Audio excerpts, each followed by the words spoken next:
दिवाली की सुबह सुमन अपने जमा किए हुए पैसों को छिपाकर गिन रही थी। उसके पास 1400 रुपए जमा हो चुके थे। अपने पास इतने रुपए देखकर उसकी आंखें चमक उठी।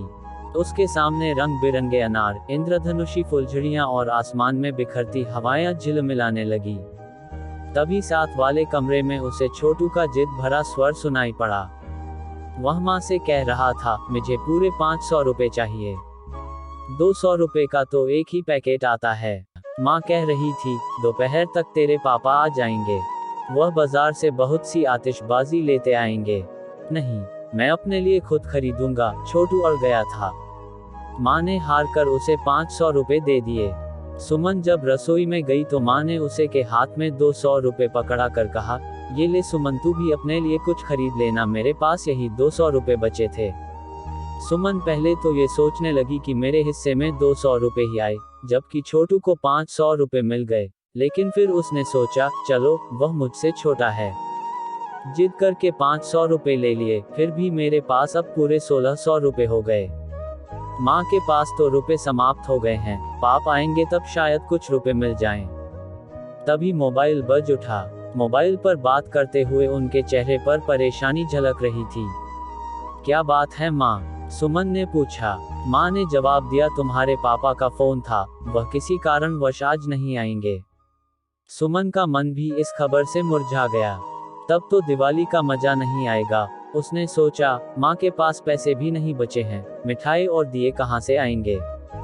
छोटू आंगन में था। वह हवाई उड़ाने के लिए खाली बोतल जमीन में गाड़ रहा था। सुमन ने उसके पास जाकर सब कुछ बताया और पूछा, अब क्या करें? छोटू को ये प्रश्न बहुत अटपटा लगा। वह अपने खेल में व्यस्त रहा।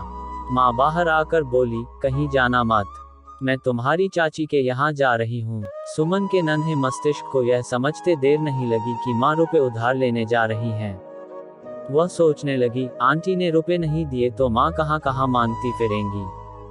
माँ चली गई तो उसने छोटू से कहा, मैंने 1400 रुपए जमा किए हैं, 200 रुपए माँ ने दिए और तुम्हारे पास 500 रुपए हैं। सब मिलाकर 2100 रुपए हो जाएंगे। हम अपने लिए 500 रुपए की आतिशबाजी और मोमबत्तियां खरीदेंगे। मिठाई घर पर बनाएंगे। उसके लिए सामान बाकी रुपयों से खरीद लेंगे। बोलो, मंजूर है? छोटू चिंता में पड़ गया। सुमन ने जल्दी से कहा, माँ अभी रास्ते में होंगी, वह रुपए उधार लेने गई हैं। छोटू अभी फैसला कर ही रहा था कि उसे सामने वाले घर से अपने सहपाठी किशन की आवाज सुनाई दी, छोटू, चलो, हम पटाखे ले जा रहे हैं। छोटू का हाथ जेब में पड़े 500 के नोट तक चला गया, जिससे वह सिर्फ अपने लिए आतिशबाजी खरीदना चाहता था। उसने सामने खड़े किशन को देखा, फिर बहन के बड़े हुए हाथ को देखकर अनायास ही अपना हाथ बहन को पकड़ा दिया।